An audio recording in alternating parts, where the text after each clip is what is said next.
Okay, it looks like it's time for us to go ahead and get started here. Hello, everyone, and welcome to this month's Northwest ATTC webinar. I'm Jennifer Verbeck, and I'm your host for today. We're excited to have Dr. Celestina Barbosa-Leiker presenting for us today on daily cannabis use during pregnancy and postpartum, patient, provider, and budtender perspectives. Couple of quick housekeeping things. First, if you have any questions for our presenter, please type them into the chat box at any time and we'll try to answer as many as we can at the end of the presentation. You'll also be getting an email at the end of today's webinar that has a link to a survey in it. Please take that survey. It helps us make sure we're bringing you the content you're most interested in. And that email will also have a link to download the slides from today and a link to our website where you'll be able to find a recording. And that should be available later this afternoon. Additionally, we'll be sending everyone who attends this live webinar a certificate of attendance, and it takes us about a week to get those out. You don't need to do anything to get the certificate unless you're watching this in a group. In that case, please have someone in the group email us within a business day with the names and email addresses for everyone who needs a certificate. And our email is up there on the slide. It's northwest@attcnetwork.org. Okay, and now on to the webinar. I'm pleased to introduce our speaker today, Dr. Celestina Barbosa-Leiker, who is an associate professor and vice chancellor for research at Washington State University Health Sciences in Spokane. She's leading a research team to assess mothers, infants, and healthcare providers in order to care for women with opioid use disorders and cannabis use during pregnancy. And with that, I'll turn it over to her. Thank you for joining us today, Celestina. Thank you so much. I'd like to thank Northwest ATTC for this invitation. I've been able to attend the other two presentations this year so far. They've been so fantastic. The first presentation on fetal alcohol syndrome disorders, and then of course the great presentation about PCAP. We partner with PCAP for our research, and so we're really big fans at WSU of PCAP. So it's an honor to be doing this today. The last presenters, if you're able to see them, they set a really high bar. So I'll try to meet that high bar. I do want to acknowledge funding for the studies that I talk about today. They are funded by the WSU Alcohol and Drug Abuse Research Program. Before I begin, though, I would like to do an acknowledgement of tribal land. So in applying a lens of cultural humility to issues of diversity, equity, and inclusion, the Northwest ATTC offers this land acknowledgement for today's event. Our work intends to reach the addiction workforce in the HHS Region 10, Alaska, Idaho, Oregon, and Washington. This region rests on the ancestral homelands of the indigenous peoples who have lived in these lands since time immemorial. Please join us in support of efforts to affirm tribal sovereignty and in displaying respect and gratitude for our indigenous neighbors. We are in Spokane, Washington, and so we acknowledge the land on which we sit and occupy today as the traditional home of the Spokane Tribal Nation.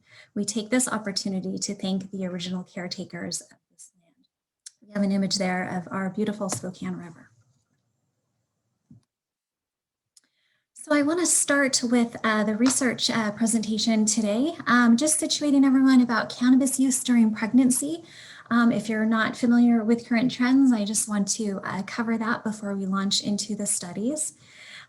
So we know that over the past couple of decades, marijuana use during pregnancy has increased quite significantly. We know that the prevalence of self-report marijuana use also has increased, and that is last month and also use in last year.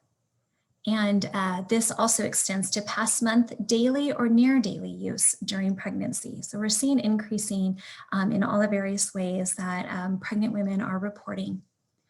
We know, though, that national guidelines through ACOG state that women should not use cannabis during preconception, pregnancy, and lactation.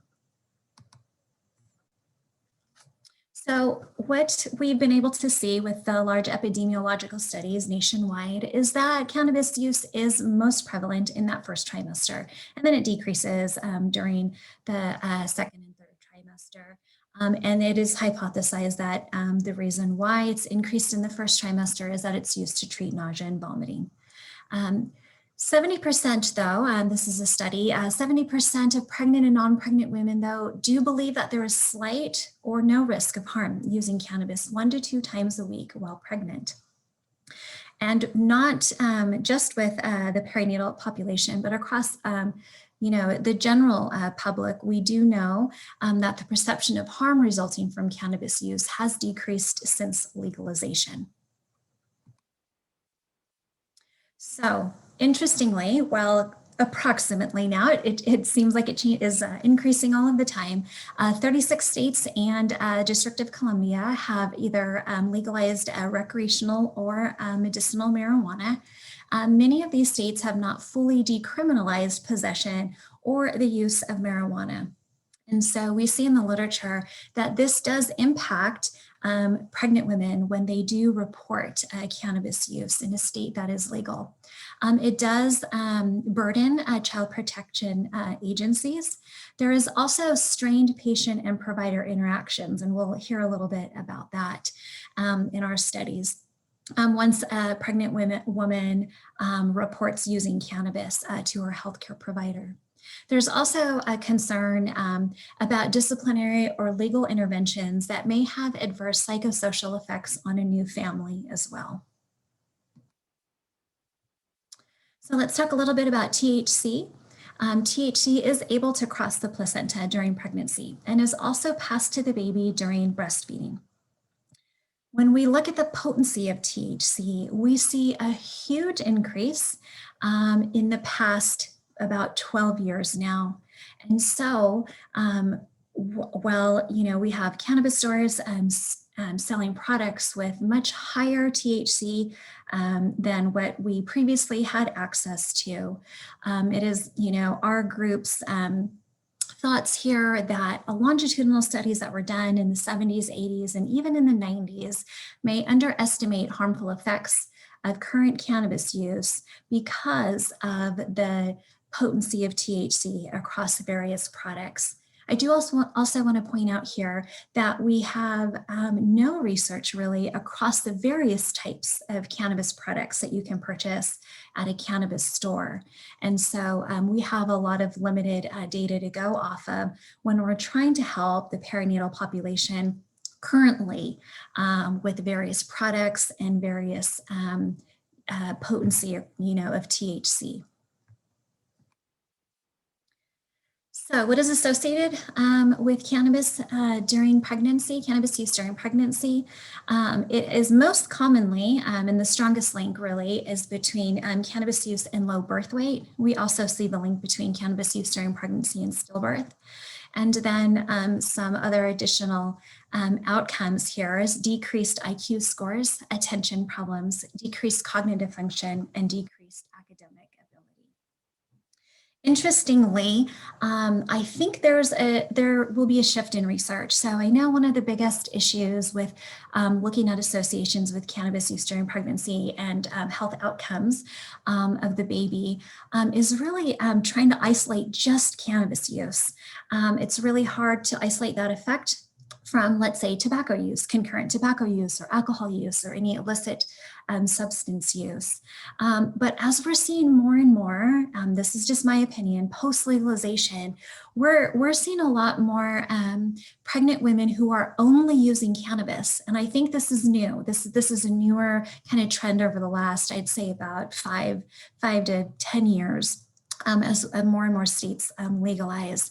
And now we can't disentangle that from other demographic information. So for example, SES, healthy access to healthy food, things like that. But what you'll see within our sample, at least, is we have a very wide range of SES represented for women that are using cannabis during pregnancy. So I'll start now with reviewing a few studies that we've done out of our lab here at WSU in Spokane. And so the studies that I'll be presenting in detail today are qualitative descriptive studies. And so even though I'm trained very heavily in statistics, I knew that when I wanted to start this research, I wanted to interview the moms. I wanted to talk to the pregnant women and really hear from them. I didn't think that I could adequately capture why they were using and their perceptions of risks and benefits within a quantitative framework here, within a survey. I was worried I wasn't going to be asking the right survey questions, honestly. And so I wanted to hear, directly from the mom. I'm sorry, SES, socioeconomic status. Thank you for that question. So with a qualitative descriptive study, we use a standardized interview guide so that we're asking our participants all of the same questions. And then we summarize descriptions of experiences and common themes. Then we continue to interview until we reach saturation or until we are hearing the same types of responses to our questions. That's what saturation means, when we're hearing similar responses to the questions and things like that. So that's following the method of qualitative research. So in our first study that I'm going to be talking about, we interviewed perinatal women, so pregnant or recently postpartum women, to determine their perceptions of risks and benefits of perinatal cannabis use.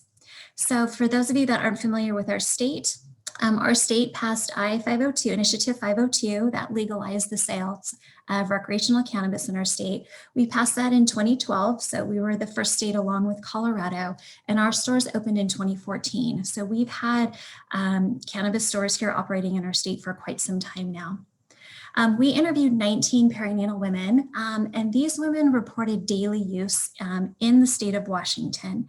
Interestingly, when we were recruiting women that use daily or that used occasionally during pregnancy. And what we found was that we had nobody enter our study that was only using occasionally. All of our participants reported using daily. This was done, these interviews were done pre-COVID, so they were done in person in Spokane. However, I do want to note that we did have our participants drive pretty far to come and talk to us. In fact, we had one person drive across the whole entire state, so about 4 hours, to come to our lab and talk to us because she wanted to share her story so badly.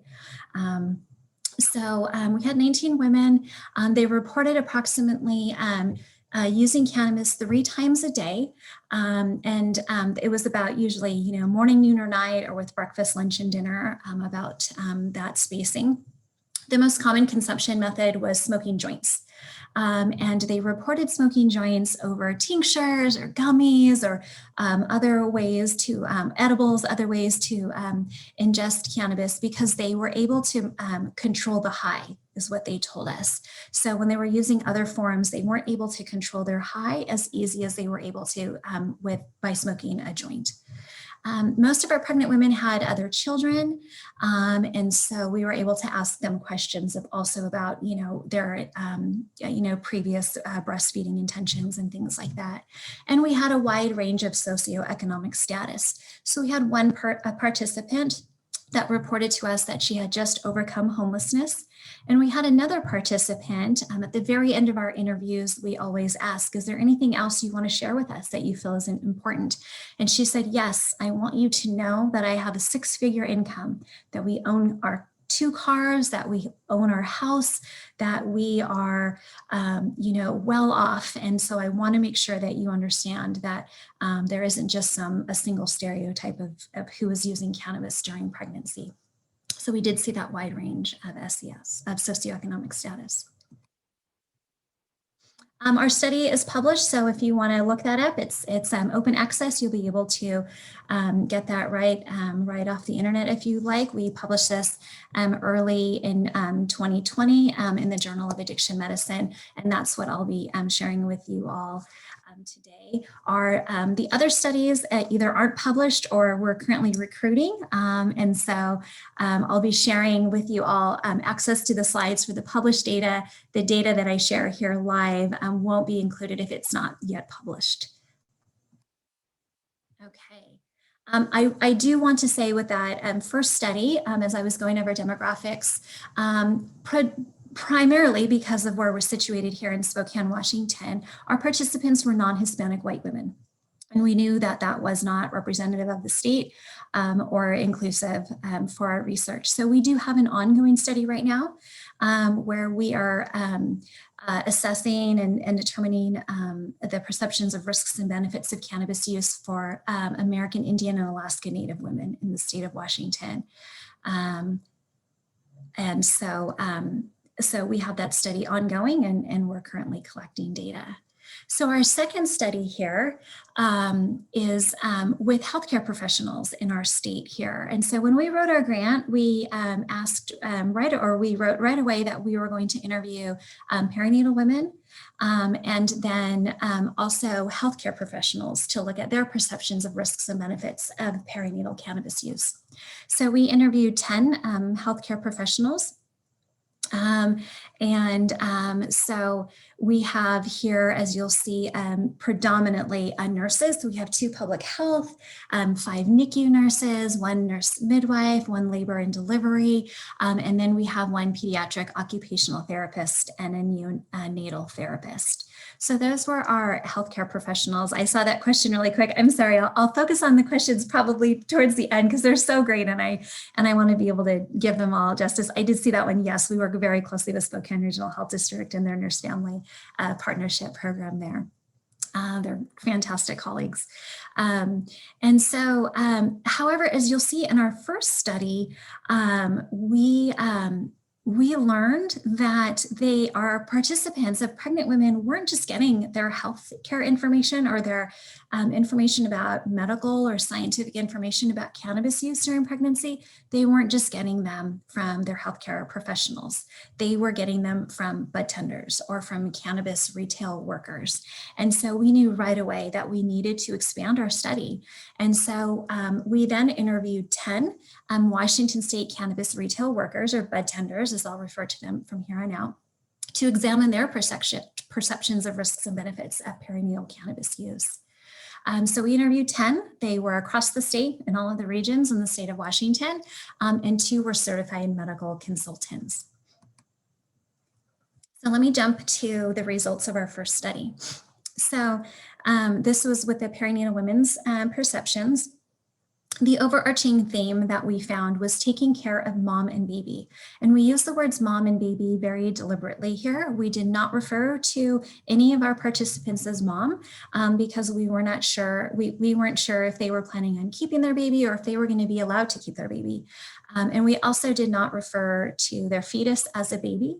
However, all of our participants referred to themselves as the mom and referred, they would point to their stomach and talk about their baby. So we do use those words very deliberately. The themes that we found within our interview data was continued cannabis use for health management, ongoing evaluative process, mixed messages from healthcare providers, wanting more information, and legal considerations. So let's go into those in more detail. So theme 1, continued cannabis use for health management. So our participants shared with us that they were using cannabis to manage physical issues. None reported just using recreationally, and none reported just starting use during pregnancy. So they were continuing their cannabis use. It was noted that it was helpful to curb morning sickness and nausea, appropriate weight gain, better sleep. It was also used to manage psychological difficulties. So we heard about anxiety, stress, and we had quite a lot of trauma experienced by our participants. And we also heard about use for managing parenting struggles. So stress of being a parent, the physical toll of parenting. We had quite a few of our participants that had chronic pain, and then communicating on a child's level. So for example, one participant said, I want to be able to get past the pain so that I can actually be present of who I really am, because when I'm hurting, it just distracts me from everything. Another participant said, I wouldn't trade anything in the world to be able to eat for my child. Another theme that we saw was this ongoing evaluative process. So what we found with our participants is that they were perceiving cannabis to be safer than taking ibuprofen or opioids or prescription anti-nausea medication. They were also, they changed their use as soon as they found out that they were pregnant. So they were using in moderation during pregnancy, they cut back.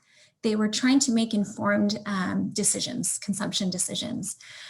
Interestingly, and this cuts across our other study with budtenders and healthcare professionals as well, they compared cannabis use to fast food and caffeine during pregnancy. They contrasted use to cigarettes and alcohol. So we had one participant who said she quit smoking tobacco cold turkey as soon as she found out that she was pregnant.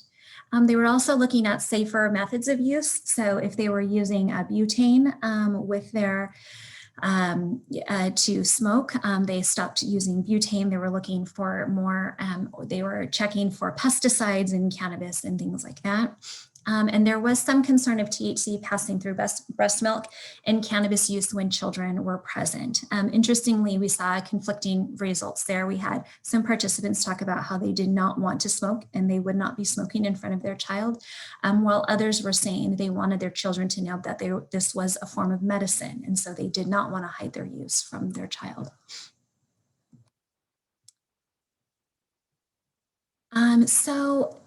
For example, one participant here says, before cannabis, I was taking 8 to 10 ibuprofen per day, and that was not good for me, but I really didn't know any different. Another participant said, I feel like if I could stop, I prefer not to be smoking, but since I can't, I'm glad it's there instead of taking like hard prescription. And then she named the name brand there because they had me on hydros after the event and stuff, and I wanted to not be on those. This person was talking about a lot of physical trauma from the father of the child. Another participant said, alcohol, on the other hand, I will throw that away. So this is an example of how they're really contrasting their cannabis use to alcohol use. The third theme here is mixed messages. This was from healthcare providers. They got a lot of mixed messages, as you'll see. There was a spectrum of information. We had a participant said things that their healthcare providers said things like it's harmful and you should stop, or there's not enough research to know, or you should cut back. So using a harm reduction approach, all the way to an OB saying, or a primary care saying, I also used cannabis while I was pregnant. There were differences in the healthcare provider's information versus participants' own personal experiences. So for example, if they had smoked cannabis with a previous pregnancy and their kid, in their opinion, turned out just fine, then it didn't really matter what the healthcare provider was telling them. If they had a friend or a neighbor who said that they smoked during pregnancy and their child was in college, then they really used that to justify why they thought it was safe. They also shared with us that they experienced stigma from healthcare providers when they did share that they were using cannabis. We see this theme also throughout our healthcare provider data. So one participant said, my doctor, he didn't like that I used marijuana at all. And once I was pregnant, he was like, you've got to stop. Another participant said, I told all of my doctors and everything that I was using cannabis, and they never said anything to me one way or another. Another participant said, I brought it up with some of the midwives, all of them I'd let know I use cannabis and all of them are completely fine with it. And then another participant said, my primary care provider said that she smoked while pregnant and still smokes. And so that made me feel better. So as you can see, a wide spectrum of information, and our participants were receiving a lot of mixed messages from healthcare providers that they talked to. So theme 4, wanting more information. This was one of the most surprising findings to us, a really big frustration over the lack of research that is out there. They're doing their own lit reviews. They're trying to read journal articles and try and figure out if it's cannabis is safe or not. They're relying on budtenders for scientific and medical information. So this was the driving factor of us interviewing budtenders. So for example, one participant said, I feel like there's nowhere you could go where you could safely talk about it and be completely educated on it without stigma or without someone having a bias about it.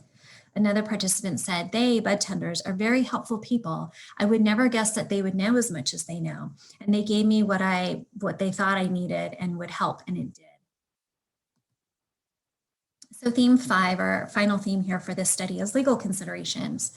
So a lot of our participants often did not disclose cannabis use to their providers, or they felt they couldn't, or they felt like they had to change providers. There was a lot of stigma noted from our participants within healthcare systems. They feared legal repercussions from, for example, Child Protective Services. And then some adjusted use, like towards the end, if they were, worried that they were going to be test positive when they deliver. There was also a lot of mixed messages about Child Protective Services and their interference due to cannabis because of the legality status within our state. So one participant said, she got me kind of really scared talking about Child Protective Services and how I need to stop and how it's not good for the baby, and that CPS will come in after I have her and talk to me. And I got really scared, and I talked to my actual doctor, and she said that there were no studies saying it was good or bad. They, CPS, won't really do anything about it.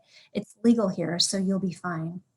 Another participant said, I did refrain from use in my last month of pregnancy and then for 2 months afterwards. I get really frustrated and angry that I feel like I have to, make a choice that could be detrimental to my own well-being and even the baby's.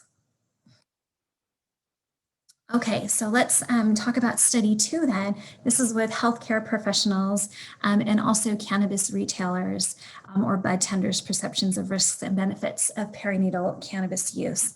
So really quickly, I did see that question pop up in the chat about social workers. We would have loved to chat, to interview, I should say, social workers. We just didn't have any that were recruited into the study. So we did use professional networks, and we really tried to get a wide range of anybody. Our recruitment material said anybody that had any type of healthcare or social services work with pregnant or postpartum women that use cannabis. And so we were able to just get those that I acknowledged at the very beginning. But yeah, social workers would have been great to talk to. So the reason why we, conducted the study, as I said earlier, is that perinatal women report using healthcare professionals and bud tenders as resources for information. We conducted this qualitative study to describe the perceived risks and benefits of perinatal cannabis use. And we didn't go about this to really mix the data together. What we did was we analyzed the data separately across those groups. So we analyzed all the healthcare professionals' data, and we analyzed all the cannabis or the bud tenders' data. And then what we found, though, were very similar themes across those, very different stances on things, as you'll see, but we were able to link the themes. So this was really fascinating for us to do that together. So we have very different samples here. But because we asked them very similar questions, we were able to link those themes. I do want to say there is very limited data on bud tenders. There's a few studies out there, a great study out of Colorado where they had researchers saying that they were pregnant and calling cannabis stores to see if they, what the bud tenders would tell them for advice and things like that. And of course, out of UW at ADAI, Bia Carlini, her study on bud tenders as well. So there wasn't a whole lot in the literature already. So we were really excited to be able to do this study. We had no idea if we would get any bud tenders that wanted to talk to us. And we found that they were, same recruitment, similar recruitment as any of our other studies, and they were happy to talk to us. So it was really interesting. I did see that question about CPS. I am not an expert on that. From what I understand, though, and someone please enter in the chat, anybody that knows better for our state. I believe CPS is called not for substance use alone, but if there is a concern, if substance use is linked to then any type of child endangerment or something else like that. So it won't be the primary reason for CPS to really open an active case, but it could be linked to the reason why they would open a case. However, from our participants, as they talked about CPS, they were told by their healthcare providers a wide range of information about CPS. And so, you know, some were even telling them, like their OB would, they reported that their OB would tell them, oh, you know, the nurses, they're going to test you on this day. So you need to make sure that, you know, that you're going to come up, you know, negative on your tox screen. So there was a wide range there. Okay. So the themes that we found, this paper is not yet published. So I'm sharing with you some of our, we'll just call them preliminary themes. This paper should be under review within a week or so. So we're quite confident in these themes, but of course in the peer review process, we'll see how this shapes up when the paper actually comes out, when we get great reviews. So we have 6 themes here. The first one is perinatal customers and patients perceiving cannabis to be medicinal. Another theme we found was how healthcare professionals and budtenders support perinatal women who use cannabis. We saw a spectrum of perceived impacts of perinatal cannabis use. We also had both healthcare professionals and budtenders compare other to other substances used during pregnancy, a perceived limited knowledge and training about cannabis regulation and product safety. And then we heard from both healthcare professionals and budtenders current trends of purchase, of course, from the budtenders, and then of use, what they're seeing in their own clinics and hospitals from the healthcare professionals. So for theme 1, perinatal customers and patients perceive cannabis to be medicinal. From our budtenders and our healthcare professionals, we were hearing that perinatal women report using cannabis for medical and not recreational reasons. That maps on to our first study. Relief from nausea, anxiety, pain, and stress were most common. And again, that was reported from our budtenders and our healthcare providers or professionals. And both groups compared to other prescription medication as well. So I don't think I have a quote here, but Big Pharma came up a whole lot from our budtenders in a contrast to cannabis versus Big Pharma. So a budtender said, so I would say that the most common from pregnant women would be nausea and pain, that what they're looking for relief from.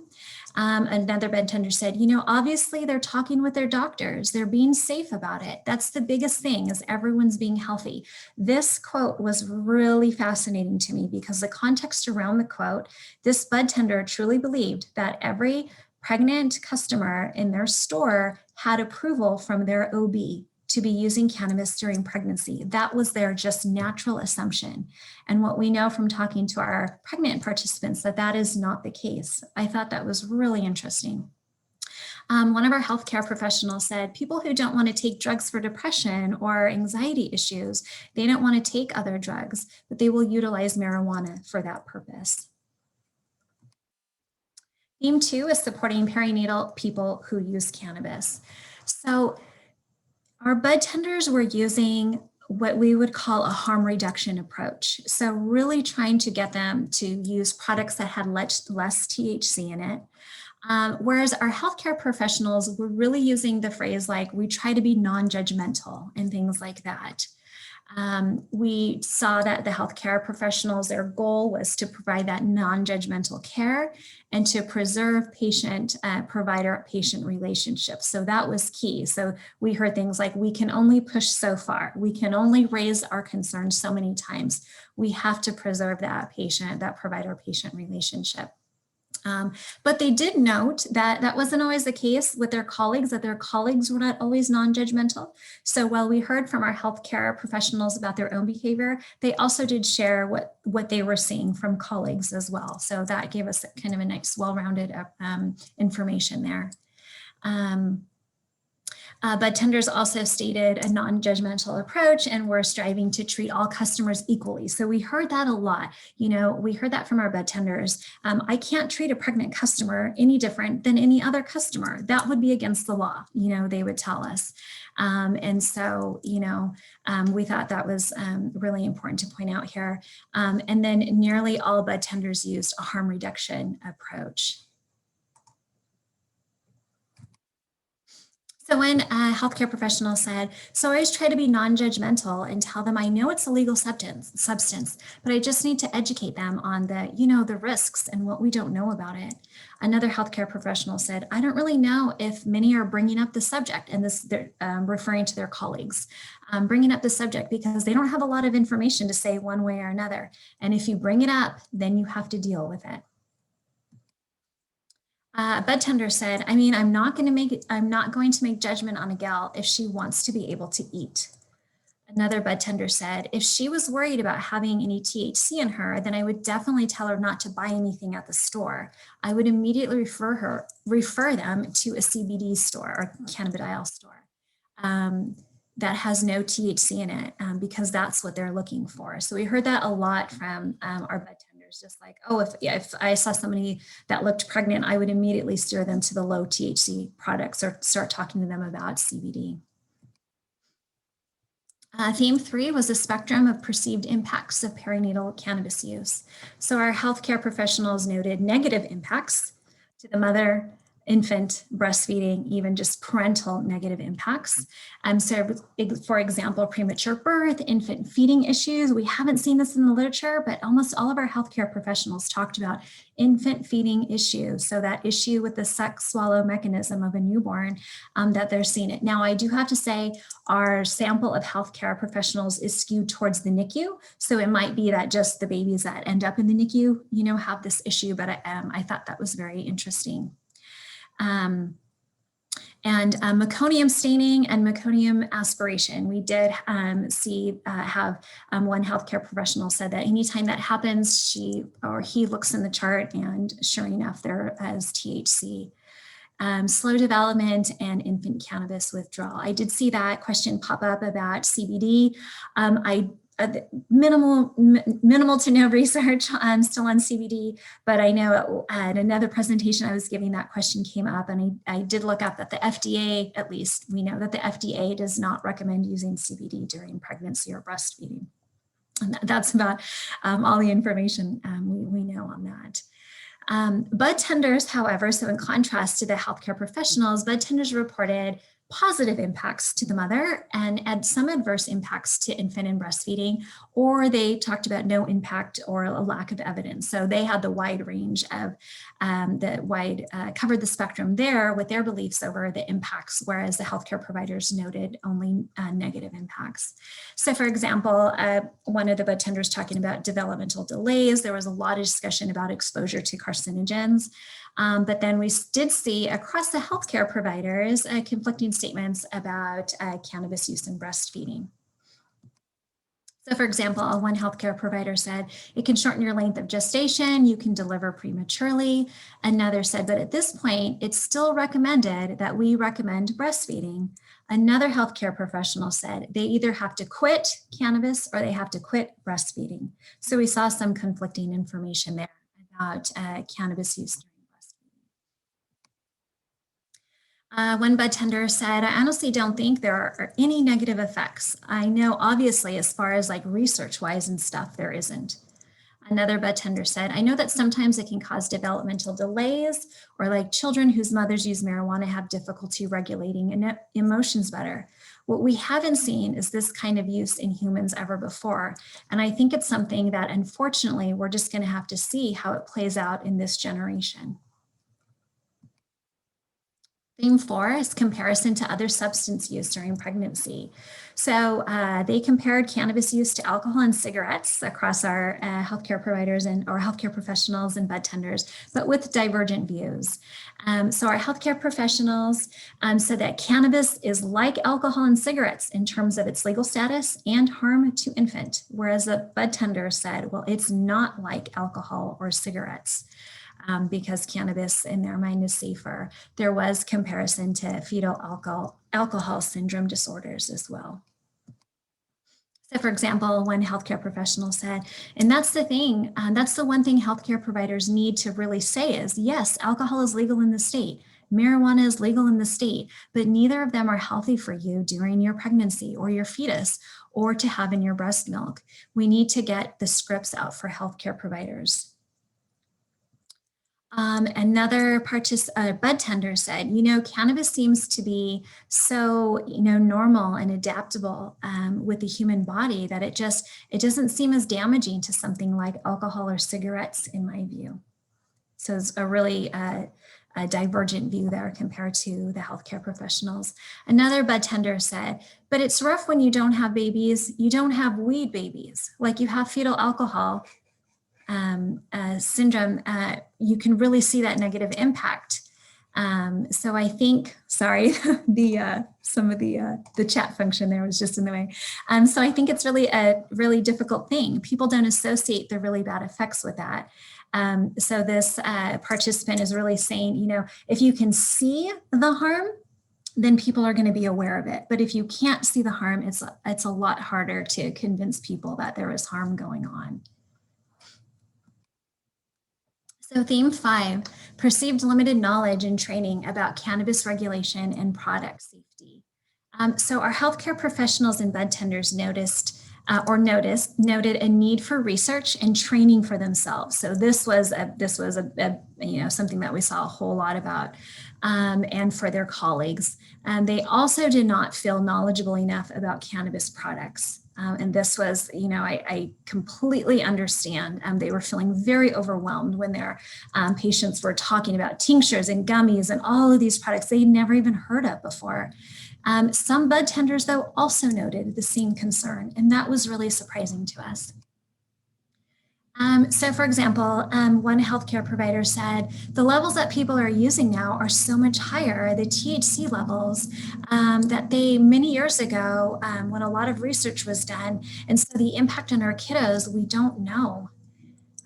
Another participant said, people come to Budtender, this is a Budtender saying this, people come to Budtenders with a lot of questions, expecting them to have answers. There's a lot of what I call, quote, stoner science, which is kind of just unverified claims about marijuana that are made by, users and retail associates. We had budtenders that shared with us that a customer would ask a question and they just kind of had to Google it and see what to tell them. We had another healthcare professional say, one of the biggest things is that there be information for healthcare providers so that they can get the information appropriately to parents. That healthcare providers be given information on something as simple as what's the difference between CBD and THC. So that seemed to really be the prevalent level of knowledge about cannabis. And so we know from other research on provider and patient interactions regarding cannabis, if the healthcare provider doesn't feel comfortable or knowledgeable about the product, the conversation is going to be minimal about it, if it even happens at all.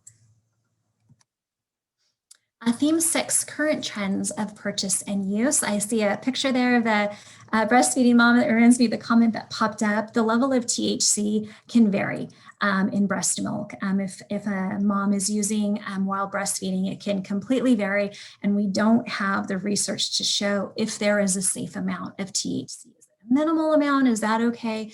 We do know, unlike alcohol, you might hear moms talk about, like, if they have a glass of wine, they can pump and dump, so that they just kind of skip one breastfeeding session. Cannabis, however, is lipophilic, so it stays within breast milk for, I believe, up to 3 weeks. So it's not something very, very easy to just like pump and dump or something like that. There is no research on the different products. I just saw that question come up. We have no research on edibles versus dabs versus using vaping versus any of the types of modes you can use to smoke. There is no research on that. So theme 6 then, current trends of purchase, that was from our budtenders, and of use, that's from our healthcare providers. So we have seen an increase in use, or an increase of use. versus increase in disclosure was kind of, we heard from some healthcare professionals, they were saying, well, use is increasing, and others are saying, I don't think it's that use is increasing. I think people feel more comfortable just reporting that they use post-legalization. We see a decrease in CPS involvement or legal ramifications. We heard that from our healthcare professionals. So let me share some of that. So a healthcare provider said, and so I've actually completely changed the way I do hospital intake with the patient in terms of the way I talk to people about substances because it's so prevalent. Another healthcare provider said, I don't know if we're seeing more marijuana, but it's more disclosed. Another healthcare provider said, and then it used to be like that. And then it used to be that we would be calling as to CPS or some kind of red flag. And now it's just like, oh, it's just marijuana. So a lot of our healthcare professionals were saying it's just so prevalent. And so it's not a red flag anymore. We heard one Budtender say, I definitely think it's starting to evolve. They're talking about their customer demographic and different trends in purchases. People are starting, especially pregnant women, are starting to feel more comfortable. Another Budtender said, we don't get a lot of pregnant women, but we do get a lot of women that just had a baby. And so moving on then to study 3, I just have one slide here and then we can jump to all the great questions that are coming in. Our study 3 here then is really, we're working with the Edward R. Murrow College of Communication here at WCU, but on the Pullman campus. And we are working with them to develop and test a health communication risk reduction campaign to decrease cannabis use during pregnancy. And so they have combed over all of our qualitative data. They've read all of the transcripts, and they're creating tailored messages that will use behavioral modeling and informational messages to try and reduce cannabis use among pregnant women. And so we have learned, though, while our participants are using for health management, that isn't necessarily what's going on nationwide. So our attention has been called to over Twitter and other social media platforms, pregnant women who really feel that using cannabis is a healthy way. It's healthy for them and it's healthy for their baby and their fetus. And so they're not using for medical reasons, they're using because they truly believe ingesting cannabis is healthier than not ingesting cannabis during pregnancy. We weren't aware of this demographic. We're not seeing them in our studies, but it's out there. If you look at the hashtag CannaMoms, you'll see that there is this kind of growing demographic of women that believe that it's healthy to use. So we knew that if we were going to do an ad campaign, we had to change our messages. We can't assume all women that are using cannabis during pregnancy then have chronic pain or stress or anxiety or trauma like our participants. So we do want to create different messages for that. And we expect, our hope is that the women will find the messages acceptable and recommend modifications to improve the messages. We are hoping to work. There's another team out of California, a great team that's doing also some ad campaigns for the state of California. It'd be so great to work with them and really have broad impact nationwide. Of course, we'd want to tailor to different demographics. Of course, I'm sure every state would need things tailored, but that's really where our 3rd study on this topic is going. My last slide here, strategies to inform action policy. This is just a really strong call. When I gave this talk directly to SAMHSA in DC, my big pitch really was that we need to work with patients, healthcare providers and professionals, and cannabis retailers as budtenders to better serve pregnant and postpartum women. We need to involve all of these folks into these conversations. We need more research on ways to decrease use. Definitely, we need more research on the different products out there. We just need a lot more research on this topic. We need to rethink patient education on how to talk about using harm reduction approaches possibly, and also I think we also need to rethink provider education, and education to our, the bud tenders in the stores and those with medical cannabis certificates. We need to be doing all of that, really. We also need to think of harm reduction and not stigmatization. We heard that across all three of our studies too. Thank you. That's the end of this presentation. You see my email there. I am happy to field questions directly to my email if you have them. I can start on some of these here. I see them coming in really quick here. A couple that caught my attention were the campaign. Sue, I see that you're on. I used to have a slide here, I think I do early on, the We to Know Baby and Me campaign. So Spokane Regional Health District has a great campaign out for that. So yes, absolutely. That has been a great campaign. A lot of our healthcare professionals locally did mention the We to Know campaign. The group in California, they have tested their messages. I'm not going to do them justice, but throughout the state. So I remember I think they did in Los Angeles, they tested it in Chico. I mean, those are two very different cities there. And a third city as well. I can't remember, but they really did try to capture all of the different demographics in the state of California. Of course, their state is much more diverse than our state too, so we really will look towards them. I happened to give a talk with the PI of that study, so I told her that we really needed to collaborate, and she seemed to be on board, so it's been great. I'm sure that there are many, many questions here. They're coming in. Jennifer, how would you like me? Yeah, I can go back and capture a couple of them that I noticed. You had mentioned a study from the Addiction Journal in 2012. Did you happen to know which month or which edition that was in? Was this referring to the study that we published in the Journal of Addiction Medicine? I believe so. They did not clarify. Oh, okay. Yep. Yeah, that was in yes. That was January of 2020. Yep. So if you go Google Journal of Addiction Medicine and then my last name, Barbosa-Leiker, or pregnancy, legalized state, cannabis, things like that, it should pop up right away. Perfect. Thank you. We also had this one, and I think this was the acronym, but are you currently working with public health nurses from Spokane Regional Health District? Yes. Yeah. Yes, we are. Yeah, they're such a great, Spokane Regional Health District is a great partner. We have a lot of work there. Also with their pregnant population that are in treatment for opioid use disorder too. They are a great collaborator, and we want to work with them on all of our projects, really. They're such a great agency to work with. You kind of touched on this a little bit, but were there other interviews regarding the perceptions of cannabis use being safer than other medications, like specific medications, and how they formulated opinions around those medications and the safety?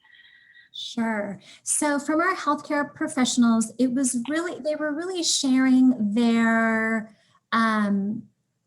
patients' beliefs.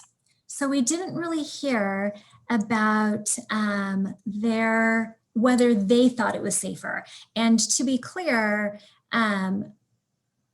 we don't have research to show, is cannabis safer than opioids? We don't know that, and so we can't really say definitively that cannabis is safer or more harmful than using another type of prescription medication.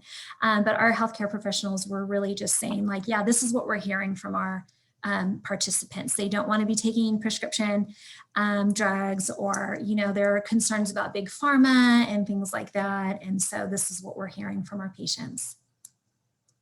Great, thank you.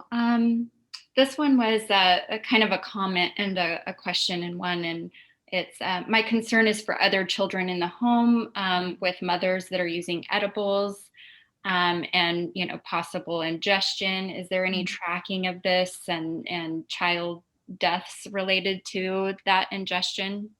Yes, that is such a great question. I do have a colleague, Dr. Janessa Graves here in the College of Nursing at WCU Health Sciences Spokane, who I had, chatted with about, and she was looking at poison control data. And I remember her, specifically looking at issues related to cannabis use, exactly what this person is asking about.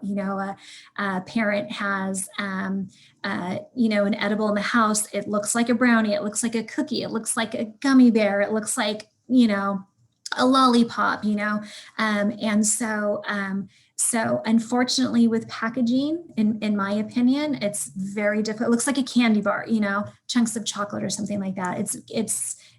It's going to increase the risk unfortunately, for children. I do believe, though, I don't know about death. I believe, I could be wrong, somebody please correct me if I'm wrong in the chat here.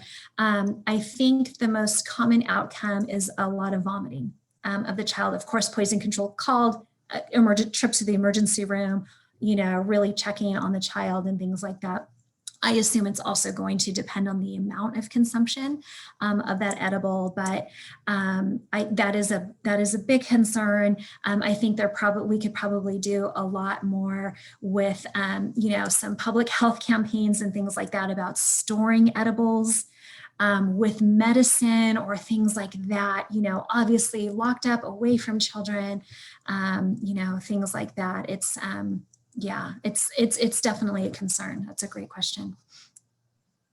Great, thank you. I think we have one more, unless people keep typing into the chat box here. But what about, did you cover any information on secondhand exposure of cannabis, like the partners, and I can imagine on their clothing, things like that? Yeah, second and third hand smoke came up infrequently, but it did come up a little bit from mostly from the pregnant women or postpartum. And so what we heard, though, it was really in the context of, I don't let my partner smoke inside, or he's got to go and do it outside, or I don't want that in front of the kids, or, things like that. And so, or I want to make sure I'm going to go outside, I'm not sure, postpartum, I'll make sure that I go outside to smoke, but I haven't yet figured out if it's safe to smoke while I'm breastfeeding, things like that. So our participants were really wanting a lot of information like that. I did share during my presentation, we did have a couple of our participants talk about how, though, they wanted to normalize cannabis use as medicine. So those participants were different about, they didn't want to go out and hide, or maybe when they were young, if their parents or if their mom smoked, the mom was always gone because the mom was always smoking. And so they wanted to be, in their words, a better mom. And so they wanted to, they were not going to hide their use. They were going to explain that it was for their chronic pain or for, their anxiety or things like that, and really frame their cannabis use as taking medicine or something like that. Great, I think we have time for maybe one more, and then I'll do some closing remarks here. Someone was just asking how you're going to use this study to guide your future research. Sure. Yeah, that's a great question. Thank you. So as I said, we are currently interviewing American Indian perinatal women right now to look at their perceptions of risks and benefits. We're working on that ad campaign. We pre-COVID, when we could do in-person studies, we were also we're working with a clinical psychologist, Masha Gartstein on WCU on the Pullman campus. She has an infant temperament lab. And so we are looking at infant temperament and attachment between mom and baby, where we video record just 10 minutes of natural play to see if there's differences from, kind of a quote unquote normal or, parent baby dyad that is not using any substances. So we have that work kind of in the progress, halted right now during the pandemic, but we are looking forward to picking that up and really just trying to expand the scope, contribute to the literature. We would love to look at and work with a team to answer these questions about the products, the various products that are out there that are being used, because we don't know about those differences, as well as levels of THC in breast milk and how that relates to either fetal development or infant development. Wonderful. Thank you, Celestina. We really appreciate you coming and presenting for us today. And thank you for the participants that joined us. Please remember to fill out our survey for the webinar today. There's the link on the slide here. It's also posted in the chat box. And then you'll be getting that email where you'll have another chance to fill it out later today with a link to the slides and a recording of this webinar, so you can watch that. And be sure to join us for our next webinar on April 28th. That's titled Strategies to Improve Treatment Outcomes for Individuals with Fetal Alcohol Spectrum Disorders and Their Families. And this is kind of an expansion on the webinar that Dan Dabowski presented in February, if you were able to attend that. And if not, it's also posted on our website. So thank you so much again, Celestina. And thank you to our participants. I hope you have a good day. Thanks so much, everyone. Thanks for having me.